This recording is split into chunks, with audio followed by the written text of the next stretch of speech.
চিনতে পাকে ডমডম। এই কে রে? এই কি সাধু বাবা, আপনি আমার বাড়িতে পায়ের ধুলো দিয়েছেন? চিনতে পাকে ডমডম। আমি এখান দিয়েই যাচ্ছিলাম রে বৎস, হঠাৎ একটু জল খাওয়ার জন্য তোর বাড়িতে এলাম। চিনতে পাকে ডমডম। আমার কি সৌভাগ্য, আপনি আমার বাড়িতে জল খেতে এসেছেন। কই গো গিন্নি, এই দেখো কে এসেছে। আসুন আসুন বাবা, ভিতরে আসুন ভিতরে আসুন।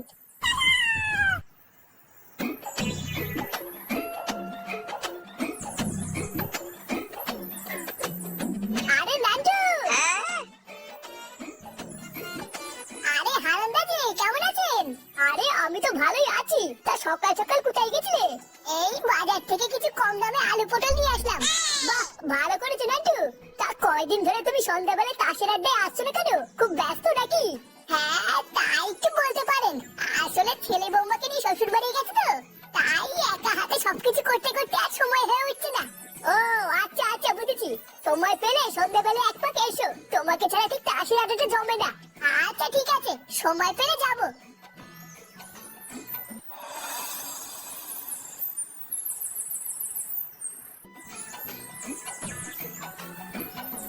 গিন্নি, আরে কই গো গিন্নি? এই তো। উফ, লেওড়া কি গরমে, এখনো শীত ছুরি হতে পারে না আর গরমও পড়ে গেল। এই নাও বাজার করে এনেছি, তাড়াতাড়ি রান্নাটা শুরু করো তো, জোর খিদে পেয়েছে। হ্যাঁ এই তো ভাত হয়ে গেছে, শুধু তরকারিটা করে তোমাকে খেতে দিয়ে দেবো। তা কি বাজার করে আনলে গো? আর বলো না, বাজারে খাওয়ার মতন তেমন কিছুই নেই, যাতেই হাত দিচ্ছি সেটাই সেটা ভাঙা দাম। তারপর শেষে গিয়ে কম দামে কিছু আলু পটল আর লাউ পেয়েছিলাম, সেটাই নিয়ে এসেছি। তুমি সেই সকালবেলা বেরিয়ে এখন বাড়ি এসেছো কম দামে কিছু আলু আর পটল নিয়ে? হ্যাঁ এইবারে গিন্নি, বাজারে এর থেকে কম দামে আর কিছু ছিল না গো। তোমার এই কম দামে আলু আর পটল নিয়ে কি তোমার বাপের সাধ্য দেবে নাকি?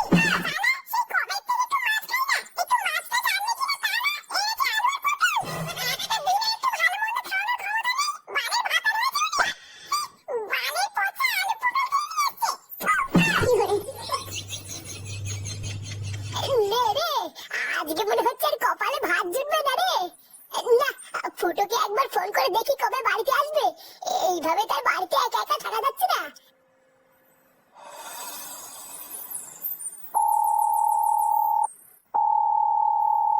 হ্যালো কে ফুটো? হ্যাঁ কি আছে? বলছি তুই কেমন আছিস বাবা? বৌমা দাদু ভাই সব ভালো আছে তো? হ্যাঁ সবাই ভালো আছে, শুধু ভুদের বার আমি ভালো নেই। দাদু কেমন আছো? আরে ভুদা ছাতা তুই না একটু দাদুর সাথে কথা বলবো, আর ওরা সেটা ধরে রাখছে। কি বললি তুই ভাই? দেখবি? হ্যাঁ বলো, ফোন করেছে কেন? ইয়ে মানে বলছি যে বাবা, তোরা বাড়ি কবে আসবি? এই কালকে সকালে যাব। কেন কিছু হয়েছে নাকি? ইয়ে মানে কি আর বলবো দুঃখের কথা, এইদিকে এই রাক্ষসী আমাকে দিন রাত জ্বালিয়ে মারছে রে, দুটো খেতে পর্যন্ত দিচ্ছে না জানিস। কি আর কি হয়েছে? সারা ঝামলা মাথায় তুমি রাক্ষসী রাজা বললে? এই না না, তোমাকে কেন বলবো? ফুটা ফুটা আমাকে বাঁচা।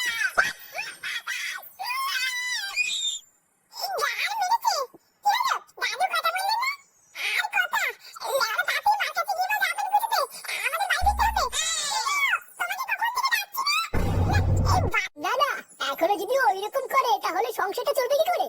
আমি তো তোকে অনেক আগেই বলেছিলাম রে মা, ওইসব বালের সংসার ছেড়ে তুই আমার কাছে চলে আয়। আমার তো এখন লোকের কাছে বলতেও লজ্জা লাগে যে তোকে আমি কোন বাড়িতে বিয়ে দিয়েছি।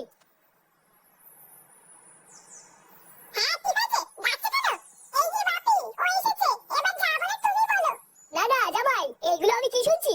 তুমি নাকি কোনো কাজ বাজ করো না, সারাদিন নাকি টোটো করে ঘুরে বেড়াও। না মানে আসলে কোনো ভালো কাজ পাই না তো, তাই কি যে করবো কিছু বুঝি না, মানে ভালো কাজ পেলেই করবো। তা তুমি ভালো কাজটা কবে পাবে শুনি? আমি কি আমার মেয়েকে তোমার কাছে বিয়ে দিয়ে ভুল করেছি? আমার তো এখন লোকের কাছে বলতেও লজ্জা লাগে যে আমার জামাই বেকার। জানো বাপি, ও এখন ওর বাবার কাছ থেকে 10 টাকা চেয়ে খায়। আমার তো এখনো এটা ভেবে খুব লজ্জা লাগে যে আমার স্বামী এখনো আমার শ্বশুরের টাকায় চলে। মানি অত যখন লজ্জা লাগে তখন ওই বাড়িতে থাকিস কেন? চলে আসতে পারিস না? ভোদা বাপ, তুই তোর বাপের বাড়িতে আমাকে ডেকে এনে তোর বাপের সাথে খুশমন্ত করছিস। এ কি জামাই, তোমার তো সাহস কম না? তুমি আমার সামনে আমার মেয়েকে গাল দিচ্ছ? কোনো চাল নেই চুলো নেই, তোমার এত বড় আসপর্দা হয় কি করে? এই দেখুন মা, আপনি বেশি মারাবেন না ঠিক আছে? লেওড়া আমার চাল চুলো নেই সবই তো আগে থেকে জানতেন, তাহলে আপনার এই বালের মেয়েকে আমার ঘরে তুলে দিলেন কেন? জামাই তুমি যদি আরেকবার বাজে কথা বলো, এই ঘর থেকে কিন্তু ধাক্কা মেরে তোমাকে বের করে দেবো। আরে লেওড়া আপনি কি বের করবেন? কাল সকাল হলে আমি নিজে চলে আসবো।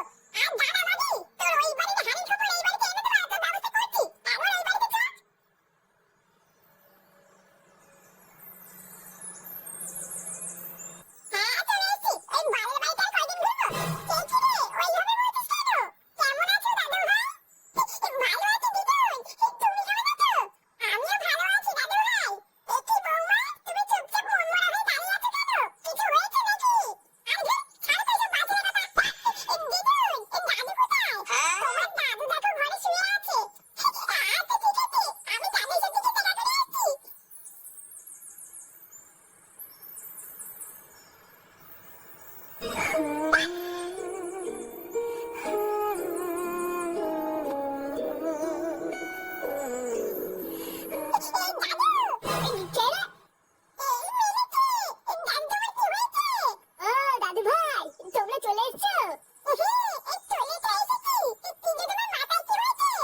ও কিছু না দাদু ভাই, কালকে কলপারে পড়ে গেছিলাম তো তাই মাথায় একটু লেগেছে।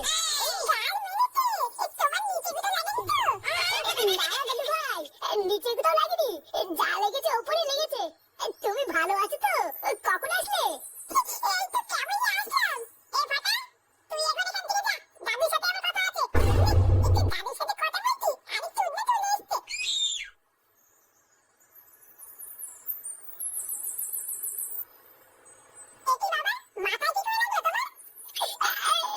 আর বলিস না বাবা, কালকে তোর মা আমাকে রামপাট কিনিয়েছে। তোরা তো বাড়ি ছিলিস না, তোরা জানিস না আমি কি করে বেঁচে আছি। আমি আর কি বলবো, আমি কি তোর মার সাথে পারি? দেখিস না গিলে গিলে শরীরটা কি বাড়িয়েছে। তোর সাথে অনেক কথা আছে রে বাবা, আজকে সন্ধ্যাবেলা একটু বাড়ি থাকিস, ঠিক আছে? আচ্ছা ঠিক আছে।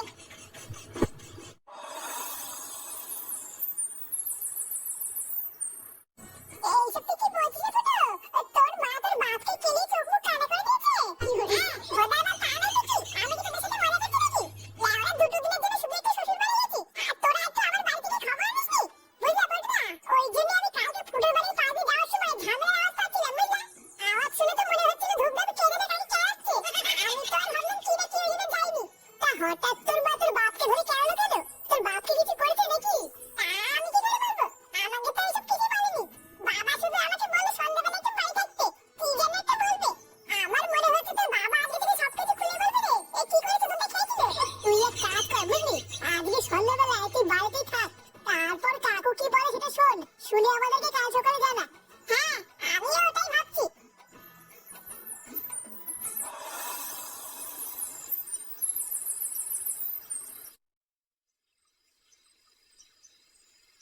বাবা, ও বাবা, কি হলো? বাবা আমাকে বললো যে সন্ধ্যাবেলা বাড়ি থাকতে। না, একবার ঘরে গিয়ে দেখি কি ঘরে আছে কিনা।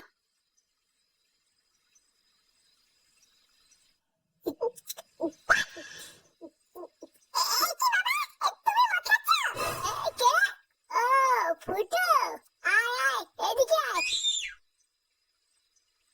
তুমি ঘরের ভিতরে মদ খাচ্ছিলে না? লেওড়া মা দেখলে কিন্তু সেটা ভাঙবে। আরে ধুর বাড়া, তোর মাকে কি আমি ভয় পাই নাকি? লেওড়া এটা আমার বাড়ি, আমার বাড়িতে আমি মদ খাবো না পুরো মারবো সেটা আমি বুঝবো। শোন, আমি তোকে যে কথাটা বলবো বলে ডেকেছিলাম। কি কথা? ওটা শুনবো বলেই তো এসেছি। বাড়া আমি অনেক ভেবে দেখলাম বুঝলি, এইভাবে আর বাঁচা যায় না, তাই আমি ঠিক করে নিয়েছি আজ রাতেই লেওড়া তোর মাকে আমি ডিভোর্স দেবো। হ্যাঁ যা বলছি ঠিকই বলছি, শালা গারমানি মাগি নিজেকে কি মনে করে? হ্যাঁ বাড়া আমার খেয়ে গতর ফুলিয়ে আমাকেই মারে, ওরা এত বড় সাহস। আর ভোদার বল এর একটা হেসে হেসে করেই ছাড়বো। কি রে কি ভাবছিস? একদম চিন্তা করবি না বুঝলি, ওই মাগিটাকে ডিভোর্স দিয়ে আমরা বাপ বেটা মিলে রোজ এনজয় করবো। এই যে ধর